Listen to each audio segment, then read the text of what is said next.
വികസിത് ഭാരത് സങ്കൽപ് യാത്രയുടെ ഭാഗമായി ഇടുക്കിയിലെ വിവിധ പഞ്ചായത്തുകളിൽ ജൻ ഔഷധി കേന്ദ്രം സംഘടിപ്പിച്ച സൌജന്യ ജീവിതശൈലി രോഗനിർണയ ക്യാമ്പുകൾ തോട്ടം തൊഴിലാളികളും കർഷകരും ഏറെ പ്രയോജനകരമാക്കി.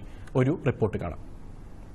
വികസിത് ഭാരത് സങ്കൽപ യാത്ര ഇടുക്കിയിലെ മലയോര മേഖലയിൽ പുരോഗമിക്കുന്നതിനിടയിൽ പ്രധാനമന്ത്രി ജനൌഷധി കേന്ദ്രങ്ങൾ വിവിധ സ്ഥലങ്ങളിൽ നടത്തിയ സൌജന്യ ജീവിതശൈലി പരിശോധനാ നിർണയ ക്യാമ്പുകൾ ശ്രദ്ധേയമായി. നൂറുകണക്കിന് തോട്ടം തൊഴിലാളികളും കർഷകരും സൌജന്യ പരിശോധനയ്ക്കായി വിവിധ കേന്ദ്രങ്ങളിലെത്തി.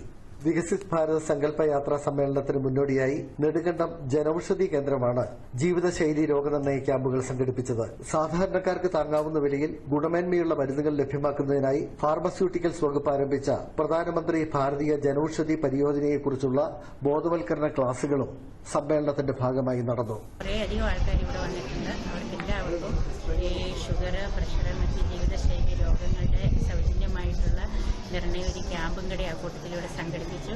അത് ഇവിടെയുള്ള സാധാരണക്കാരായ തോട്ടം തൊഴിലാളികൾക്കും എല്ലാവർക്കും ഇവിടെ ഇന്ന് വന്ന എല്ലാവർക്കും അത് വളരെ ഗുണപ്രദമായി.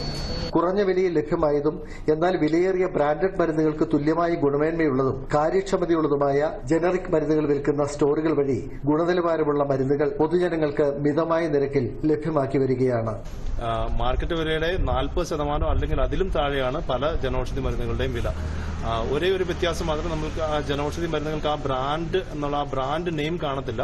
അതിന്റെ കോമ്പിനേഷന്റെ പേര് മാത്രമായിരിക്കും ജനൌഷധിയിലുള്ളത്. അപ്പോൾ മരുന്നുകളാണ് നമ്മൾ ഉപയോഗിക്കുന്നത്. സാധാരണക്കാർക്ക് ഇതാണ് നമ്മൾ അവർക്ക് ജാഗരൂകരാക്കേണ്ടത്. ആന്റണി മുനിയറ, ദൂരദർശൻ ന്യൂസ്, ഇടുക്കി.